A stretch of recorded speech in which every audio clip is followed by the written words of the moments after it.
What's up? Answering another one of the Reddit questions I was asked.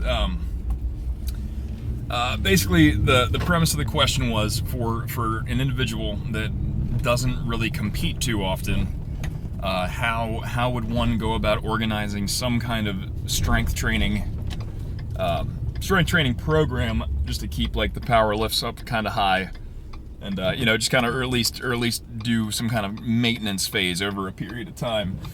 It's kind of a, I don't know. There's a couple different answers to this. Really, ideally, I guess the main specific question they're asking is should they ever try to taper or peak or test or something like that. Honestly, I think you should kind of work out a yearly plan ahead of time, like a yearly schedule. So a good way to look at it, so say you plan on just not competing for a year, gonna start working on some stuff, kind of focus on school or life or whatever the hell you got going on. You just don't have the time or the money or the means or whatever, or the drive. People just kind of need to take a break once in a while. It's fine. To go through and actually do a couple of meets. So whatever federation you compete in, this is actually kind of a nicer thing if we're dealing with like a USAPL IPF lifter, because they keep a pretty consistent schedule year to year. Maybe try to figure out around the time when nationals is going to be, or around the time when your biggest competition of the year is going to be. Then maybe factor in 2 or 3 other competitions, just kind of tune up or qualify or whatever, however you want to look at it.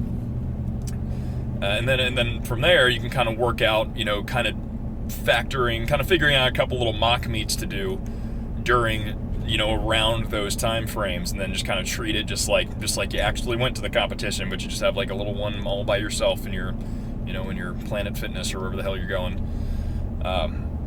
So that's really the best way to do it. Just kind of keep with a consistent schedule, and then that way you can kind of give yourself, I'm a firm believer in getting as much meet and competition experience as you possibly can, and this is kind of a way to get your head right. You can kind of practice water manipulation. You can do like your week, just kind of work on like different peaking and tapering cycles and things like that. Because really a big part of competing is just, being able to prepare for a competition. So I don't know if taking time totally off is such a good idea, or and since these aren't real competitions, they don't count for anything. You can kind of push the time you spend in your kind of beginning accumulation, just GPP blocks or whatever. You don't need to be doing like a shitload of heavy stuff all the time, and you can just kind of cruise into them, and then just try to make little teeny tiny improvements over time. But that's kind of the biggest thing.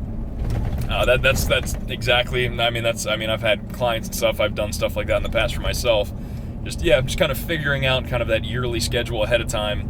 And then you can just kind of, work your way into your own little mock meets, and that way you still get plenty of competition practice without having to, actually go through the financial and traveling and, stress of actually doing an actual competition. So you definitely want to get as much of that experience as you can, for sure.